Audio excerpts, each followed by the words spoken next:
మామిడి గిరిధర్ గారు, ఈ మొత్తం అండి అంటే వాస్తవంగా ఈరోజు మనం బెంగాల్కి సంబంధించి మాట్లాడుకుందాం అనుకుంటే ఓవర్ నైట్ డెవలప్మెంట్స్ ఇవన్నీ కూడా పాకిస్తాన్లో ఇటు బంగ్లాదేశ్లో మొన్న ఒక హిందూ మహిళా సంఘాల ప్రతినిధి ఆవిడ చేతివేళ్ళు నరికేశారు, నిన్న ఒక హిందూ లీడర్ని చంపేశారు. అంటే వాళ్ళు వార్న్ చేస్తున్నట్టే, వాళ్ళు చాలా స్పష్టంగా సువేందు అధికారి నరేంద్ర మోడీ దాకా వస్తారో లేదో తెలియదు, కానీ అక్కడున్న 1,30,00,000 మంది హిందువుల ప్రాణాలకైతే ఇవాళ రక్షణ లేని పరిస్థితి ఏర్పడింది. పత్రిజీ, మీకు కోపానిస్ట్కి మీ ప్రేక్షకులందరినీ నమస్కారాలండి. అసలు బంగ్లాదేశ్ లో జరుగుతున్న పరిస్థితికి ఒక కారణం, చాలా కీలకమైన కారణం మమతా బెనర్జీ హాదీ అని చెప్పేసి మనకు గుర్తుంటుంది. గతంలో భారత వ్యతిరేకంగా చాలా కూతలు కూర్చున్నటువంటి వ్యక్తి. అతను అనుమానాస్పదంలో సర్కమ్స్టాన్సెస్ చనిపోయాడు. చనిపోతే అతను మేము భారతదేశానికి వచ్చాడు, మేము అరెస్ట్ చేశాము, అరెస్ట్ చేస్తే కనుక ఈ అరెస్ట్ చేసినటువంటి విషయం బయట చెప్పొద్దు అని నాకు అమిత్ షా చెప్పాడు అని ఆవిడ రీసెంట్ గా 2-3 రోజుల క్రితం ఆవిడ స్టేట్మెంట్ ఇష్యూ చేసింది. అంటే అక్కడ భారత వ్యతిరేకమైనటువంటి, హిందువుల వ్యతిరేకమైనటువంటి భావజాలం ఏదైతుందో దానికి కూడా ఆజ్యం వచ్చింది. కాబట్టి ఈ రోజు మీరు మణి కర్మాకర్, ఇందాక మీరు చెప్పినటువంటి ఉమెన్స్ కమిషన్ మాజీ చైర్మన్ ఎవరైతే ఉన్నారో మణి కర్మాకర్, ఆవిడ మీద దాడి చేసి ఆవిడ వేళ్ళన్నీ నరికేశారు. ఇప్పుడు బోగ్రాలో జరిగినటువంటి ఘటన, ఇవన్నీ కూడాను ఆ నేపథ్యంలో చూడాలి. సడన్ గా హిందువుల పట్ల ఎందుకు దాడులు పెరుగుతున్నాయి? ప్రభుత్వం వచ్చాక తగ్గాయి కదా, ఈ కొత్త ప్రభుత్వం వచ్చిన తర్వాత కొంత మనకు శాంతియుతమైన వాతావరణం చూసాం కదా, మళ్ళీ ఎందుకు అక్కడ ఇటువంటి ఘటనలు జరుగుతున్నాయి అంటే దానికి ముఖ్య కారణం మమతా బెనర్జీ అని మనం అర్థం చేసుకోవాలి. ఆవిడ రాజకీయాల కోసం, తుష్టీకరణ రాజకీయాల కోసం ఆవిడ అంటే ఒకవేళ హాదీ అన్నటువంటి వ్యక్తి మన దేశంలో వచ్చి అరెస్ట్ అయినా కానీ కూడా మనం కొన్ని డిప్లొమాటిక్ అంశాల దృష్ట్యా మనం దాన్ని ఎవరికి చెప్పకూడదు అనేటువంటి నిర్ణయం ప్రభుత్వం చేసినప్పుడు దాన్ని భారతదేశ హితం కోసం ఆవిడ దాన్ని దాచిపెట్టి మాట్లాడవలసినటువంటి పరిస్థితి నుంచి భారతదేశాన్ని బంగ్లాదేశ్ కి ఎక్స్పోజ్ చేస్తూ ఆవిడ మాట్లాడింది చాలా దారుణమైన పరిస్థితులను అక్కడ సృష్టించాయి. ఈరోజు బంగ్లాదేశ్ లో జరుగుతున్నటువంటి హిందువుల పట్ల జరుగుతున్నటువంటి ఘటనలకు వెనకాల మమతా బెనర్జీ హస్తం స్ట్రైట్ గా ఉంది అని ఫస్ట్ మనం అర్థం చేసుకోవాలి. ఇది ఒకటి. రెండవది, తారిక్ రెహమాన్ ఏమి హిందువుల మిత్రుడేం కాదు. అక్కడ ఇన్ఫాక్ట్ నేను షేక్ హసీనా ఉన్నప్పుడు వెళ్ళాను, బోగ్రా ప్రాంతానికి కూడా నేను తిరిగి వచ్చాను. అక్కడంతా కూడాను చాలా శక్తిపీఠాలు ఉన్నాయి. అక్కడ హిందువుల ఆస్తులన్నీ కూడా అప్పుడే చాలా అసురక్షితంగా ఉంటున్నాయి. చాలా మంది కబ్జాదారులు వచ్చి కబ్జా చేసుకోవడము, కోర్టుల్లోకి వెళ్తే కానీ కోర్టులో జడ్జిమెంట్స్ వీళ్ళ తరఫున వచ్చినా కానీ కూడా ప్రభుత్వాలు దాన్ని నిర్లక్ష్యం చేసి దాన్ని పట్టించుకోకపోవడం, ఇటువంటివి చాలా ఘటనలు జరుగుతున్నాయి. అక్కడ నేను వెళ్ళినప్పుడు కూడా జరిగేవి. మహాస్థాన్గఢ్ అని చెప్పేసి అక్కడ మనకు మహాభారతంలో పౌండ్రక వాసుదేవుడు ఉంటాడు. ఆ పౌండ్రక వాసుదేవుడు క్యారెక్టర్ ఉంటారు, అతని రాజధాని అని చెప్తారు. చాలా ప్రాచీనమైనటువంటి ప్రాంతం అదంతా కూడా, బోగ్రా ప్రాంతం. హిందువులు చాలా మంది ఉంటారు. ఈ రోజు అక్కడ ఈ దాడి జరిగిందంటే కానీ చాలా దారుణమైనటువంటి విషయం. మనకు ఢాకాలో జరుగుతుంది, తర్వాత ఉత్తర బంగ్లాదేశ్ లో మనకు సిల్లెట్ ప్రాంతాల్లో ఎక్కువ జరుగుతాయి, కానీ బోగ్రాలో గతంలో ఎక్కువగా జరగలేదు. అసలు చిన్న చిన్న ఘటనలు తప్ప ఒక వ్యక్తిని చంపడం అనేది గతంలో జరిగింది. ఇప్పుడు అక్కడ కూడా సెగపడుతుందంటే మనం అర్థం చేసుకోవచ్చు బంగ్లాదేశ్ లో ఎటువంటి పరిస్థితులు ఉన్నాయి.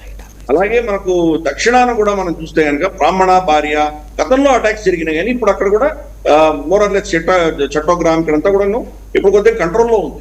ఎక్కడెక్కడ మనం వల్నరబుల్ గా ఉన్నారో అక్కడ దాడులు జరుగుతున్నాయంటే మనం అర్థం చేసుకోవచ్చు ప్రభుత్వ వైఫల్యం ఏంటో కూడా అర్థం చేసుకోవచ్చు. కాబట్టి ఈ పరిస్థితిని, ఈ స్థితికి నెట్టినది మమతా బెనర్జీ అని మనం స్పష్టంగా అర్థం చేసుకోవాలి. మమతా బెనర్జీ చేస్తున్నటువంటి రాజకీయాల వల్ల అక్కడ హిందువులు దెబ్బతిన్నారు. అక్కడ హిందువుల పట్ల జరిగిన దాడుల ఆధారంగానే ఇక్కడ ప్రభావం, మన ఎన్నికల్లో ప్రభావం చూపించింది.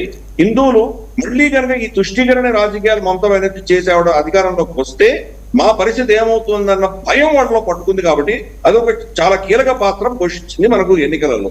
అందుకనే హిందువులు బీజేపీ పట్ల వ్యతిరేకత ఉన్నవాళ్ళు కూడా భయంతో బీజేపీకి ఓటేసిన సంఖ్య కూడా చాలా పెద్ద సంఖ్యలో అక్కడ ఓటేస్తుంది. కాబట్టి ఈ పరిస్థితులన్నీ కూడాను మనం అర్థం చేసుకోవాలంటే భారత రాజకీయాలు కూడా దాని వెనకాల ఉన్నాయని అర్థం చేసుకోవాలి. రెండవది, పిఓకే గురించి మీరు మాట్లాడారు. దాన్ని నేను పదే పత్రిక గారు నేను చెప్తూ ఉంటాను, పిఓకే అని మనం పిలవకూడదు దాన్ని. పిఓజేకే అనే చెప్పాను సార్, పిఓజేకే దాంట్లో 2 ముక్కలు ఉన్నాయి. వాళ్లకు ఆజాద్ జమ్మూ కాశ్మీర్ అని పిలుస్తారు. ఆజాద్ జమ్మూ కాశ్మీర్ అన్న భాగము గిల్గిట్ బాల్టిస్తాన్ అనే ప్రాంతం, 2 ఉంటాయి. ఆజాద్ జమ్మూ కాశ్మీర్ అన్నటువంటి ప్రాంతం వెస్టర్న్ జమ్మూ. యాక్చువల్లీ కాశ్మీర్ ఒక్క అంగుళం కూడా వాళ్ళ దగ్గర లేదు. కశ్మీర్ వ్యాలీ అనేది వెరీనాగ్, గాజీగుండ్ వెరీనాగ్ దగ్గరికి తీసుకుని బారాముల్లా దాకానే వ్యాలీ, అదంతా కూడా మన అధీనంలోనే ఉంది, మనమే దాని కంట్రోల్ ఉంది మనది. కాబట్టి దాటి అక్కడ ఊడి దాటిన తర్వాత ఉన్న ప్రాంతం అంతా కూడాను పంజాబీ, సరాయికి, డోగ్రా మాట్లాడేటువంటి ప్రాంతాలు ఇవన్నీ కూడా వెస్టర్న్ జమ్మూ. మీరు చెప్పిన ఘటనలన్నీ ఎక్కడ జరుగుతున్నాయంటే గిల్గిట్ బాల్టిస్తాన్ లో జరుగుతుంది. గిల్గిట్ బాల్టిస్తాన్ లో ఇప్పుడు అక్కడ ఎన్నికలు జరుగుతున్నాయి. ఒక షామ్ ఎన్నికలు అని చూపిస్తున్నాడు. అసలు ఏ చట్టం ప్రకారం వాడు ఎన్నికలు నిర్వహిస్తున్నారని కూడా పెద్ద ప్రశ్న. ఎందుకంటే వాళ్ళ attorney general, Pakistani attorney general వాళ్ళ సుప్రీం కోర్టులో ఇచ్చిన స్టేట్మెంట్ ఏంటంటే గిల్గిట్ బాల్టిస్తాన్ లీగల్ గా పాకిస్తానీ టెరిటరీ కాదు అని అతనే స్వయాన సుప్రీం కోర్టులో ఇచ్చిన అఫిడవిట్ మనకు తెలుసు. అందుకనే ఆజాద్ జమ్మూ కాశ్మీర్ వేరే, ఆజాద్ జమ్మూ కాశ్మీర్ వేరే ప్రభుత్వం ఉంది, వాళ్ళకు కాన్స్టిట్యూషన్ ఉంది, ప్రెసిడెంట్, ప్రైమ్ మినిస్టర్, వాళ్ళకు పార్లమెంటు ఇవన్నీ ఉన్నాయి. అంటే ఇది ఆజాద్ అని చూపించడానికి. కాబట్టి అది ఆ ముక్క వేరే. గిల్గిట్ బాల్టిస్తాన్కి అయితే ఆ హోదా కూడా లేదు. గిల్గిట్ బాల్టిస్తాన్ ని only presidential prime minister ordinance తో నడిపిస్తున్నారు. అక్కడ ఎన్నికలు నిర్వహిస్తున్నారంటే ఎంత క్షేమం మనం అర్థం చేసుకోవచ్చు. వాడు స్వయాన ఇది మాది కాదు అని చెప్పింది కూడా వాడు అక్కడ ఎన్నికలు నిర్వహిస్తారు. ఇక్కడ జరుగుతున్నాయి ఈ ఘటనలో 10 మంది వీళ్ళ పోలీస్ సిబ్బందిని, పోలీస్ కాదు రేంజర్స్, పాకిస్తానీ రేంజర్స్, పోలీస్ అయితే లోకల్ సివిలియన్స్, వీళ్ళ పాకిస్తానీ రేంజర్స్ 10 మంది రేంజర్స్ ని అక్కడ ఉన్నటువంటి స్థానికులు అరెస్ట్ చేశారు. అరెస్ట్ చేసి వాళ్ళ అధీనంలో తీసుకున్నారు. ప్రభుత్వం 40 మంది అక్కడ లోకల్ స్థానిక గిల్గిట్ బాల్టిస్తానీలని అరెస్ట్ చేసి వాళ్ళని జైల్లో పెట్టారు. ఎక్కడ ఉన్నారో మనకు తెలియదు. అందుకనే ఇప్పుడు అక్కడ ఉద్రిక్త పరిస్థితి చాలా దారుణంగా ఉంది. అక్కడ కాల్పులు జరుగుతున్నాయి, స్కూళ్లు, కాలేజీలు మొత్తం అంతా క్లోజ్ చేశారు, ఇంటర్నెట్ బంద్ అయి ఉంది, కాల్పులు జరుగుతున్నాయి. నిరసనకారులు, మీరు చూస్తున్న విజువల్స్ అన్ని అక్కడ గిల్గిట్ బాల్టిస్తాన్ చూస్తున్నాయి. ఆ ప్రాంతం అంతా కూడా ఉడికిపోతోంది ఇప్పుడు. దాంట్లో చాలా నినాదాలు పాకిస్తాన్ ఆర్మీ వ్యతిరేకంగా, మునీర్కి వ్యతిరేకంగా, ఆజాదీ కోసం చాలా నినాదాలు మనం చూస్తున్నాము. కాబట్టి సివిల్ అడ్మినిస్ట్రేషన్ జారిపోతున్నటువంటి పరిస్థితులు అక్కడ ఈరోజు మన కళ్ళ ముందర కనిపిస్తున్నాయి. కానీ పాకిస్తాన్ అది ఒక రాక్షస ప్రభుత్వం కాబట్టి వీళ్ళని అతి దారుణంగా, కిరాతకంగా చంపి వాడు మళ్ళీ వాళ్ళ అధీనంలో తీసుకునేటువంటి ఒక నైజం ఉన్నటువంటి ప్రభుత్వం కాబట్టి అక్కడ చాలా పెద్ద ఎత్తున జన నష్టం జరగబోతోందని మనం అర్థం చేసుకోవాలి. చాలా దారుణమైన పరిస్థితి అది. బట్ భారతదేశం దాని గురించి అన్ఫార్చునేట్ ఇంతవరకు మనం స్పందించలేదు. బహుశా మనం దాని గురించి స్పందించవలసింది. ఎందుకంటే గిల్గిట్ బాల్టిస్తాన్ మన భూభాగం చెప్తున్నాం కాబట్టి అక్కడ జరుగుతున్న వాటికి సంబంధించి మనం చాలా తీవ్రంగా స్పందించాలి.